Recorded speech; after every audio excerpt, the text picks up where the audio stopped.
కొన్ని రోజులుగా కొనసాగుతున్న జిందాల్ భూబాధితుల పోరాటంలో రోజుకో రహస్యం బయటపడుతోంది. ఇప్పటికే రైతుల ఖాతాల్లో వేసిన షేర్ల ధనంలో నుంచి సగం వాటా ఇవ్వాల్సిందే అంటూ జిందాల్ కంపెనీ దళారులు రైతులపై ఒత్తిడి తేవడం తాజాగా తెరపైకి వచ్చింది.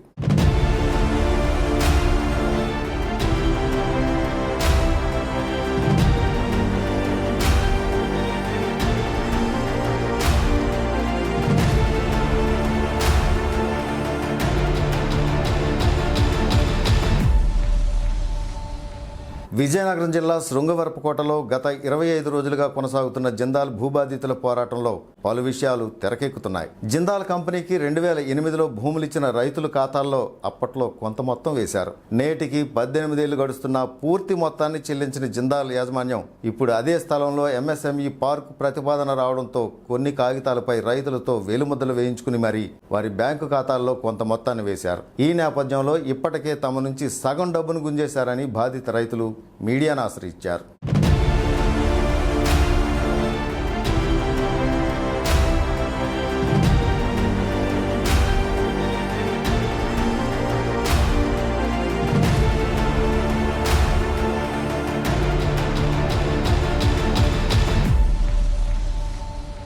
జిందాల్ బాధితులు నాటికి 23 రోజులుగా ఆందోళన నిర్వహిస్తున్నారు. అయితే అధికార పార్టీ కానీ ప్రతిపక్షం కానీ ఎటువంటి వీళ్ళకి ఆసరా కల్పించడం లేదు. ప్రభుత్వం ఆదుకోవాలని చెప్పేసి డిమాండ్తో ఈ ఆందోళన నిర్వహణ జరుగుతుంది. అయితే ఇప్పుడు నిన్న ఈ రోజు మనకి బయటకు వచ్చినవి ఏంటంటే, ఎప్పుడో డబ్బులు తీసుకోలేని రైతులు ఎత్తుకొని వెళ్ళి జిందాల్ యాజమాన్యం డబ్బులు రకరకాల రూపాల్లో ఇంటికని లేకపోతే భూమికి అని చెప్పేసి కొంత డబ్బులు చెల్లించి అందులో సగం కొట్టేసే ప్రయత్నం చేసి కమిషన్లు అడుగుతున్నారు. వీళ్ళు కానీ అంటే జిందాల్ ప్రతినిధులు లోకల్గా కొంతమంది యువకులను పెట్టుకొని ఈ డబ్బులు ఇచ్చిన వాళ్ళ తర్వాత మళ్ళీ వసూలు చేసే ప్రయత్నం జరుగుతుంది. కొంతమంది భయపడి ఇచ్చేసారు. ఇప్పటికే ఒక ఇల్లు కోసం 8 లక్షలు డ్రా చేశారు. దానిలో సగం ఇవ్వాలని చెప్పేసి రాత్రిని గోల్ని పట్టుకెళ్ళి తీసుకొని వాళ్ళకి ఇచ్చారు. కొంతమంది రైతుల్ని డబ్బులు వేశారు. ఆ డబ్బులు ఏమో మాకు వాటాలు కావాలని చెప్పేసి అడుగుతుంటే కొంత అవగాహన ఉన్నోళ్ళు ఇవ్వడం లేదు.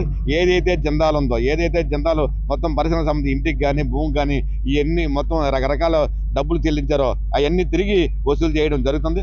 అన్నిటి మీద సమగ్ర విచారణ జరిపి నిజమైన యాజమాన్యం ఏది ఉందో దాని మీద చర్యలు తీసుకోవాలి. జిందాల్ యాజమాన్యంపై చర్యలు తీసుకుని రైతులకు న్యాయం చేయాలని చెప్పేసి డిమాండ్ చేస్తున్నాం.